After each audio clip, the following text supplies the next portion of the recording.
think about how adults react when somebody who is younger than they, and sometimes this guy himself, suggests something. Now, I think the reaction depends on the person, but I think it also depends upon which of those two categories the answer falls into. Let's just take these one at a time. Now, I know that the word stupid is not a really positive word, so let's just change that word. Let's call it naive. If there is a naive answer, how do you respond? Well, let's just widen this slightly. Not just a kid. What if somebody has less experience than you? This is the new person at the office, or the new person to the team. We call them the new girl where I work. Oh, the new girl did this. Oh, it's just kind of this joke, but it's funny. But you don't expect the brand new person to bring as much to the table, do you? Or when you're in school, if the upperclassmen, it's how you see the freshmen. They should keep their mouth shut, right? Well, when somebody like that suggests something, the obvious answer is rejection. We say, well, there's, that we think inside, well, that's stupid. We may not say it out loud. And I think the younger that you are, the rejection is certainly there, but that can move to the second one, which is really ridicule. The younger you are, the more likely you are to just open your mouth and tell them what you're thinking. How about their response?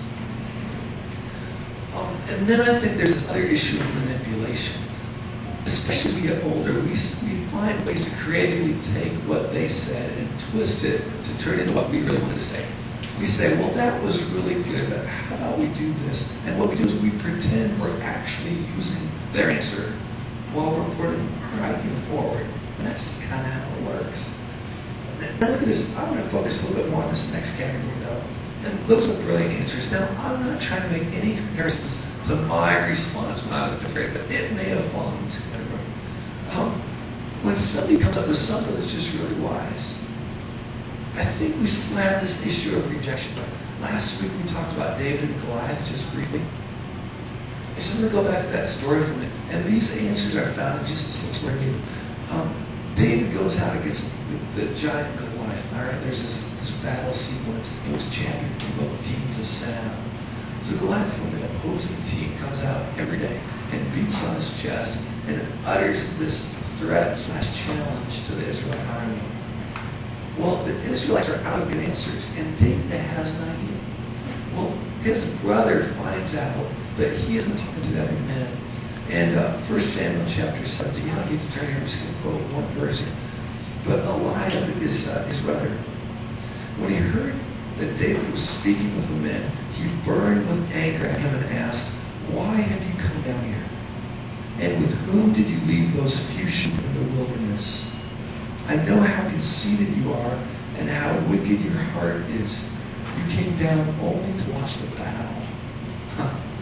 Those are some hard words. And sometimes you might feel like somebody's assigned a motive to your suggestion. Have you been there? Where somebody says, well, you're just saying that because ... And they decide why you're saying that. And that's exactly where David found something. I think there's also sometimes just a lack of recognition.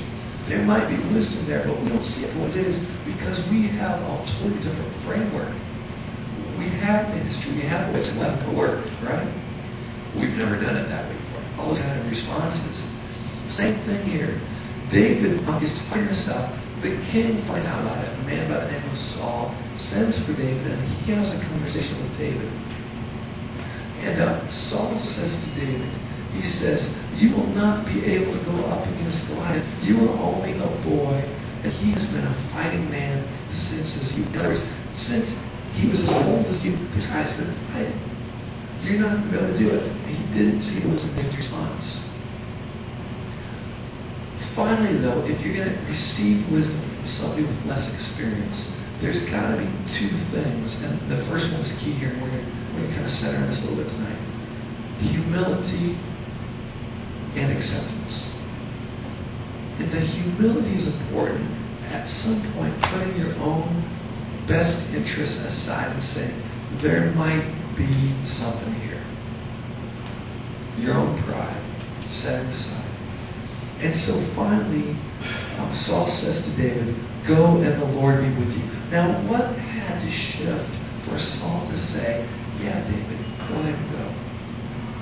Let me ask you a different way. Did Saul, that's easy for me to say. Did Saul, there's something about that name I can't say. Did the king have anything to lose by sending David out? I used to think, no. You know, if the kid gets killed, no big deal, right? Warriors are getting killed every day. As I thought about this time, Saul had a lot to lose. Because by sending this kid out there, Saul is admitting in front of everybody that this is his best idea. This kid who is going out there against Goliath is the best thing that he can come up with. And all of his warriors who are standing there watching this are looking to say, this is the guy that's leading us. And the opposing forces also are saying, they're scraping the bottom of the pan, whatever was on there. They're pulling it off and sending it out there. And this is all they got to work with. Saul had a lot to lose on that day. But David goes out and he says, I'm going to do this so that you might know today that there's a God in Israel. And that's exactly what happens. By the end of the day, Goliath is down on the floor. And God works through this issue here. And what emerges out of this is the fact that sometimes God puts his words into the mouths of kids. You see that all through the Bible. Jeremiah is a prophet. What's Jeremiah's excuse? I mean, everybody in the Bible seems to have an excuse why they can't do what God wants them to do. What's Jeremiah's excuse? For those of you who might know that story. He says, I am too young. He says, I am only a child. And God says, you know what? I'm going to put my words in your mouth. It's not going to be your words, it's going to be my words. He says, I have appointed you to stand firm in front of kings and kingdoms to do the work that I've appointed you for. And then there's this great account. We're in Lent right now. We're leading up toward Easter. And we're going to get to Palm Sunday here pretty soon, which is Jesus' entry into Jerusalem. And on that same day, Jesus is in the temple courts in Jerusalem. And there are children in the temple courts who are crying out these two phrases that connect Jesus with the Messiah, the anticipated king that was going to come out of the Jewish people. And they're shouting, Hosanna to the Son of David.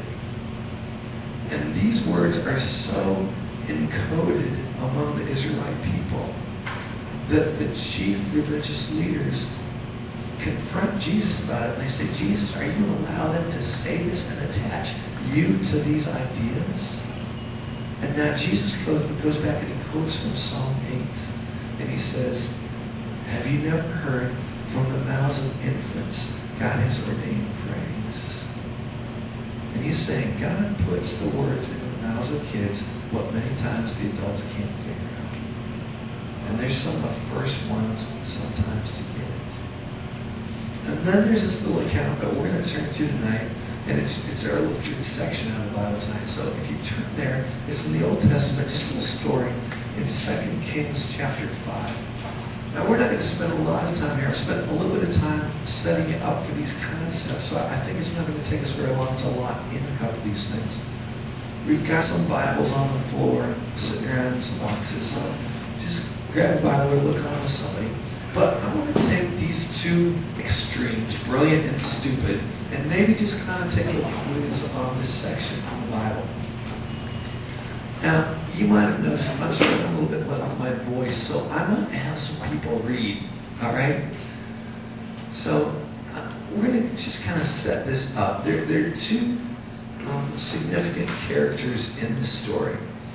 2 Kings chapter 5 is where we are, Old Testament, somewhere kind of around the Psalms, if you can find that. And while you're just getting to that, I'm going to set this up. I'll read verse 1 for you. Now, a guy by the name of Naaman, he was commander of the army of the king of Aram. He was a great man in the sight of his master and highly regarded, because through him the Lord had given victory to Aram. He was a valiant soldier. Now this sounds like the kind of guy that God can use, right? I mean, powerful, valiant soldier. What's his problem? What's his Achilles heel? The chink in the armor. He's got leprosy. Last line there. He's got leprosy.